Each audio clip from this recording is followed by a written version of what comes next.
नमस्कार साथियों। झारखंड में पहली बार ऐसा हुआ है कि कोई जिला में होमगार्ड और चौकीदार की बहाली एक साथ आया हो। पूरी जीन जान लगा के ताकत झोंक दीजिए, क्योंकि ऐसा मौका फिर जीवन में कभी नहीं मिलेगा। मैं इस बात की गारंटी देता हूँ। जब तक नई बहाली निकलेगी आपका उम्र खत्म हो जाएगा। देवघर चौकीदार की जो बचे हुए सीट है, 2024 में जो बहाली निकल रहा था उसमें से जो सीट बच गया था उसका सेकंड मेरिट लिस्ट ना निकाल कर नई बहाली निकाला है। उसके बारे में पूरी डिटेल में जानेंगे। उम्र, कौन कौन अप्लाई कर सकता है, बैंक ड्राफ्ट कैसे भेजना है, अप्लाई कैसे करना है, योग्यता, उम्र, पैसा, सब कुछ जानेंगे। सिलेबस, चलिए शुरू करते हैं। सबसे पहले फॉर्म 1 अप्रैल 2026 से अप्लाई शुरू होगा, यानी कल से। और अप्लाई करने की अंतिम तिथि है 21 अप्रैल 2026 शाम 5 बजे तक। मतलब केवल 20 दिन अप्लाई करने का समय आपको दिया है।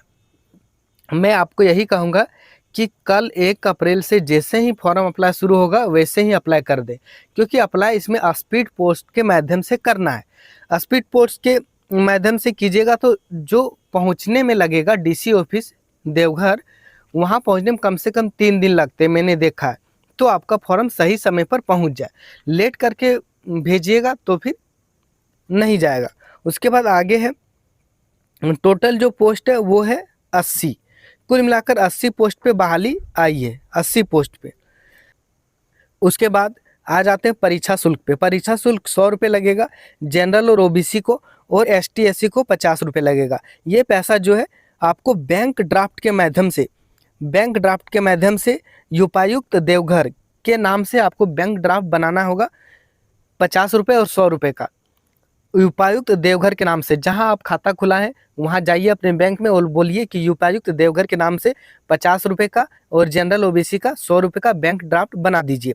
वो बना देगा। उसके बाद जो आप अप्लाई कीजिएगा लिफाफा में डालकर दे दीजिएगा। उसके बाद अगला करा, न्यूनतम योग्यता जो है 10 पास होना चाहिए। आप 10वीं पास है तो आप अप्लाई कर सकेंगे। उसके बाद बोल रहा है उम्र सीमा 1 अप्रैल 2024, ध्यान से सुनिएगा। 1 अप्रैल 2024, 26 नहीं, 1 अप्रैल 2024 को आपका उम्र कम से कम 18 साल होना चाहिए और अधिकतम 35 साल होना चाहिए। जनरल के लिए, ओबीसी के लिए 38 साल, एसटी एससी के लिए 40 साल, और महिला सभी कैटेगरी के लिए अधिकतम जो है 38 साल होना चाहिए। उसके बाद कह रहा है अभ्यर्थी को संबंधित बीट क्षेत्र का स्थानीय निवासी होना अनिवार्य है। ये बात मैं थोड़ा क्लियर कर देना चाहता हूँ कि क्या है। तो अस्थाई बीट क्षेत्र कह रहा है कि अगर आप उस बीट क्षेत्र का निवासी है तभी फॉर्म भर सकते हैं, लेकिन ये गलत है। ये बात बिल्कुल 100% गलत है।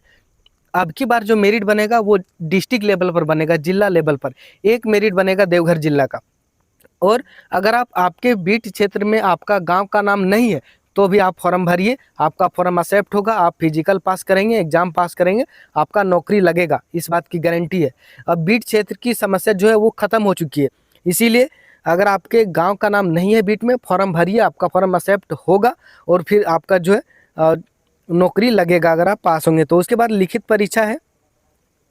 लिखित परीक्षा 50 नंबर का होगा, जिसमें से ऑब्जेक्टिव क्वेश्चन होगा और 1/3 रेशियो में रिजल्ट होगा। जैसे 80 पोस्ट पे बहाली निकला है तो फिजिकल के लिए केवल 8 या 24 मतलब 240 लोगों का ही रिजल्ट जारी करेगा।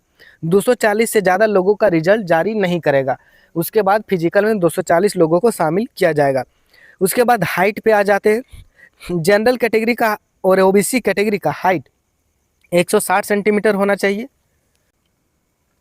वही एसटी एससी कैटेगरी का पुरुष का हाइट 155 सेंटीमीटर होना चाहिए, और सभी कैटेगरी का महिला का height, general, OBC, EWS, ST SC का हाइट 148 सेंटीमीटर होना चाहिए कम से कम, तो आप फॉर्म भर सकेंगे। उसके बाद फिजिकल होगा। फिजिकल में 1600 मीटर का दौड़ होगा। 1600 मीटर का दौड़ पुरुष के लिए 5 मिनट या उससे पहले दौड़ते हैं तो 20 नंबर मिलेगा, और 5 मिनट के बाद और 6 मिनट से पहले 1600 मीटर दौड़ते हैं तो आपको 10 नंबर मिलेगा, और 6 मिनट से ज़्यादा आपको लगाते हैं तो आपको फेल कर दिया जाएगा। उसके बाद महिला के लिए 1600 मीटर 8 मिनट या उससे पहले दौड़ते हैं तो 20 नंबर मिलेगा, और 8 मिनट के बाद और 10 मिनट से पहले दौड़ते हैं तो आपको 10 नंबर मिलेगा। 10 मिनट से ज़्यादा लगाने पर आपको फेल कर दिया जाएगा। उसके बाद कह रहा है कि सलन चंपिया नाम का एक व्यक्ति है जिन्होंने हाईकोर्ट में केस किया है। वो हाईकोर्ट के आदेश से जो होगा वही होगा। अगर हाईकोर्ट बोलेगा आपका मेरिट लिस्ट आने के बाद नौकरी नहीं देने, तो आपको नौकरी नहीं मिलेगा मेरिट लिस्ट में नाम आने के बाद भी। सालन चैंपियन ने केस किया है। उसके बाद लिखित परीक्षा होगा, उसके बाद मेडिकल होगा, मेगा सूची। उसके बाद आपका जो सैलरी है वो 8 पे कमीशन के हिसाब से दिया जाएगा। 8 पे कमीशन के हिसाब से आपका सैलरी दिया जाएगा। आवेदन की प्रक्रिया सबसे ज़रूरी है, मैं आपको आवेदन की प्रक्रिया बताता हूँ। सबसे पहले शैक्षणिक प्रमाण पत्र चाहिए और स्थानीय निवासी प्रमाण पत्र चाहिए। आरक्षण चाहिए तो जाति प्रमाण पत्र चाहिए। उसके बाद बोला है जन्म तिथि से संबंधित शैक्षणिक प्रमाण पत्र चाहिए। जन्म तिथि से संबंधित आपको शैक्षणिक प्रमाण पत्र देना होगा, और वोटर कार्ड ये सब आपको, पैन कार्ड, ड्राइविंग लाइसेंस ये सब है तो सब कुछ दे दीजिए। उसके बाद आपको 4 पासपोर्ट साइज फ़ोटो लेके जाना है।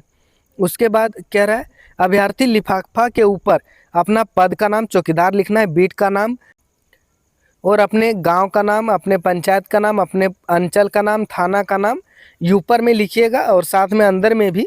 उसके बाद आपको जो है भेज देना है। कहाँ पे भेजना है वो भी मैं आपको बताऊंगा। कहाँ पे भेजना है मैं आपको बताता हूँ। कार्यालय प्रभारी पदाधिकारी जिला सामान्य शाखा समाहरणालय भवन court road Deoghar, pin number 814112। ध्यान से सुनिएगा। कार्यालय प्रभारी पदाधिकारी जिला सामान्य शाखा समाहरणालय भवन court road Deoghar, pin number 814112।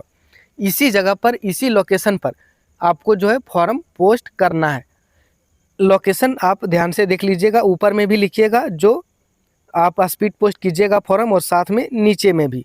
उसके बाद बोल रहा है कि ऑफलाइन आवेदन नहीं लिए जाएंगे। अगर कोई बोलता है कि हाथों हाथ जाके आवेदन दे देंगे तो आपका फॉर्म एक्सेप्ट नहीं होगा, आपका फॉर्म रिजेक्ट कर दिया जाएगा। उसके बाद कह रहा है, चलिए आगे देखते हैं। ये है फॉर्म, देखिए इसमें आपका नाम लिखना है, फ़ोटो चिपकाना है, ये सब जन्म तिथि, डेट ऑफ बर्थ, बीट संख्या, जिला, ईमेल आईडी, आधार नंबर, ये सब आपको लिखना है और भेजना है। ये जो पीडीएफ है कुल मिलाकर 11 पेज का, यहाँ पे देख लीजिए।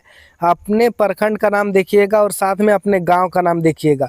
अगर आपके गांव का नाम यहाँ पे मान लीजिए प्रखंड सारावा है, धावा, टाड़, सब, सातरी, पथल, चपटी, मोजा, राउत डी, महतो डी, पथरा टाड़, अगर आपका गांव नहीं है फिर भी आप फॉर्म भरिए, आपका फॉर्म एक्सेप्ट होगा। कुल मिलाकर यही है। और पीडीएफ जो है मैं वीडियो के डिस्क्रिप्शन में दे देता हूँ, साथ में अपने टेलीग्राम चैनल में।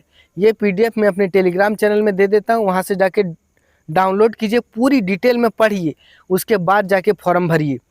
अगर आप पूरी डिटेल में नहीं पढ़ेंगे तो आप कंफ्यूज हो जाएंगे। बाकी इतना ही, पीडीएफ जरूर डाउनलोड कर लें। Best of luck. इसका अगला अपडेट पाने के लिए हमारे चैनल को सब्सक्राइब कर लीजिए।